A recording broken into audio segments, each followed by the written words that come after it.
Hi hello నమస్తే welcome to our channel social post. This is మనస. ఈ రోజు మనతో పట్టినటువంటి guest senior journalist Battula Prasad గారు. నమస్తే సార్. నమస్తే మనస. సార్, SSMB 29 నుంచి కొన్ని సీన్స్ ఏవైతే ఉన్నాయో అవి లీక్ అయ్యాయని అంటున్నారు.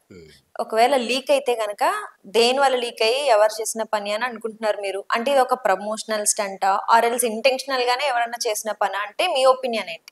కథనాలు అవన్నీ చూస్తా ఉంటే ఇది ప్రమోషనల్ స్టంట్ లాగానే ఉంది. నేను చాలాసార్లు చెప్పి ఉంటా కానీ మళ్ళీ సందర్భం కాబట్టి మళ్ళీ చెప్పాల్సి వచ్చింది. ఈ ప్రమోషనల్ స్టంట్ ఎలా ఉంటుందంటే మనం పబ్లిసిటీ చేసుకోవడం. అయ్యో మనంతా వెళ్ళిపోయింది. అప్పుడు బాహుబలి సినిమా అప్పుడు కూడా కొంత లీక్ అయింది. అంటే సినిమాలో ఏదో ఒక సీన్ లీక్ అయితేనే సినిమా ఏం కాదుగా. మామూలుగా ట్రైలర్స్ కట్ చేస్తారు, దాంట్లో ఒక సీన్ చూపిస్తారు, అది సినిమాలో ఉండొచ్చు ఉండకపోవచ్చు. ఇప్పుడు మొన్న తాజాగా లీకేజ్ ఏంటంటే ఓ సీన్ జరుగుతున్నాగా ఎవడో సెల్ ఫోన్లోనో దేంట్లోనో చిత్రీకరించి అది సోషల్ మీడియాలో వేశాడు. ఇట్లా రాజమౌళి అనే ఒక దర్శకుడు తీస్తున్న ప్రతిష్టాత్మకమైన సినిమాలో ఆ దృశ్యాన్ని అలా లేపేయడం అనేది ఎంత దారుణమైన విషయము అని దాని మీద కథనాలు వచ్చినాయి. అది కాకుండా ఇప్పుడు ఏదైతే సినిమా నువ్వు చెప్పావో ఆ సినిమాలో గెటప్ రివీల్ చేయమన్నారు. మహేష్ బాబు గెటప్ చేయమన్నారు. మళ్ళీ ఆల్రెడీ లీక్ అయినట్టున్నాయి గెటప్ ఫోటోస్ కూడా. ఏమైందంటే వాళ్ళ కూతురు సీతారాతో కలిసి ఏదో రీల్లో ఏదో చేశాడు ఆయన. అప్పుడు రివీల్ అయింది. దాని తర్వాత ఏం చేశాడు, మహేష్ బాబు ఫ్యాన్స్ వస్తే ఆ ఫ్యాన్స్తో ఫోటోలు దిగాడు. మామూలుగా యాక్చువల్గా అయితే ఆ గెటప్ రివీల్ చేయనప్పుడు ఫ్యాన్స్ వచ్చినా లేకపోతే కూతురుతో కూడా ఎవరితో కూడా రివీల్ చేయకూడదు కదా. కూతురుతో చేసినప్పుడు రివీల్ అయింది. ఫ్యాన్స్ వచ్చినప్పుడు వాళ్ళతో ఫోటోలు దిగినప్పుడు సోషల్ మీడియా అంతా ఫలానా సినిమాలో ఫలానా గెటప్లో మహేష్ బాబు ఉన్నాడు అనే విషయం తెలిసిపోయింది. అంటే వీళ్ళే తెలియజెప్పినట్టున్నారు. ఇది కూడా ఒక పబ్లిసిటీ స్టంట్ కింద మనం అనుకోవచ్చు. ఎందుకంటే వస్తున్న వార్తా కథనాలు అలా అనుమానాస్పదంగా ఉన్నాయి. అయ్యో అనే దాని మీద సినిమా మీద సింపతి కలిగి ఇన్ని వందల కోట్లు ఖర్చు పెట్టి తీసే సినిమా వాళ్ళు ఒక సీను ఇలా చేసి వేయడం అనేది మామూలుగా ఎట్లా జరుగుతుందంటే ఇది లీకేజ్లు ఎడిటింగ్ రూమ్ నుంచి ఎవరో ఉత్సాహవంతుడమైన ఎడిటర్ ఉంటాడో లేకపోతే ఎడిటర్ అసిస్టెంట్ ఉంటాడో ఈ విషయాన్ని అందరికీ చెప్పాలి, టకటక అందరికీ చెప్పేయాలి, ఇది మనమే ముందు చూపించాలి. ఇప్పుడు ఎట్లుంటుందంటే ప్రపంచం ఒకసారి ఆటో పోతా ఉంది, వాడు ఏదో లోడ్ వేసుకొని పోతా ఉంటే అప్పులో ఆటో ఒకటి పైకి లేచింది. అందరూ నేను వెనక ఉన్నా, అందరూ ఏం చేశారు, టకటక బళ్ళు దిగి వాడికి ఏమన్నా హెల్ప్ చేయడంలే, వీడియో తీస్తున్నారు. వాడు ఎట్లా పడిపోతాడు, వాళ్ళు ఎట్లా కంట్రోల్ చేసుకుంటున్నారు.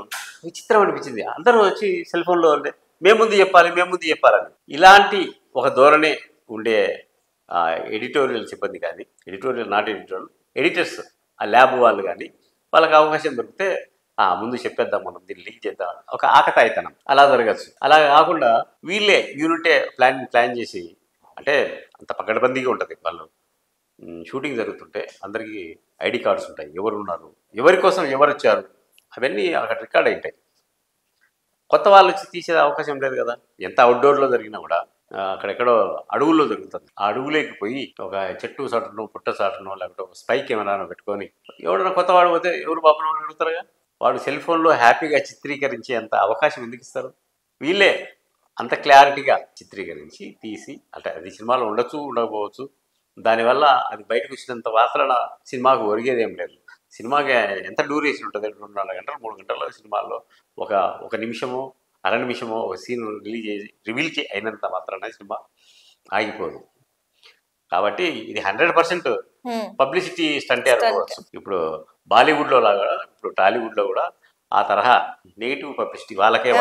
ఇదో ఆనవాయితీ అక్కడ తీసుకొచ్చి ఇక్కడ పెట్టుకున్నారు. ఇంకా మనం ఇప్పుడు అక్కడ రూల్స్ అన్ని ఇక్కడ ఫాలో చేస్తున్నారంట. అక్కడ స్ట్రాటజీస్ అనొచ్చు, ఇంకా ఆ స్ట్రాటజీస్ అన్ని ఇక్కడ ప్లే చేస్తున్నారు. ఇప్పుడు ఒక హీరోయిన్కు అవకాశాలు రాలేదు, పబ్లిసిటీ లేదు అంటే పలాని హీరోయిన్ పలాని హీరోతో డేటింగ్లో ఉంది అని ఆ హీరోయినే లీక్ చేస్తుంది.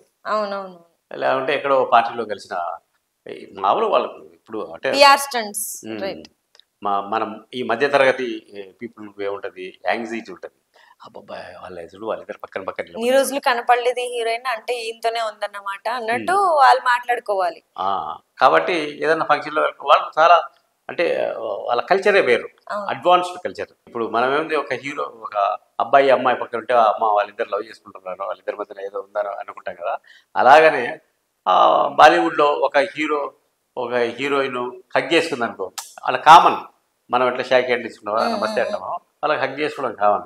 హగ్ చేసుకుంటే ఫోటో దొరికింది అనుకో, ఆ ఫోటో పెట్టేసి వాళ్ళిద్దరి మధ్యన సంథింగ్ సంథింగ్ సంథింగ్ నడుస్తూ ఉంది, రిలేషన్షిప్లో ఉన్నారు, లేకపోతే సహజీవనం చేస్తున్నారు అనే వార్తలు మామూలుగా వస్తాయి.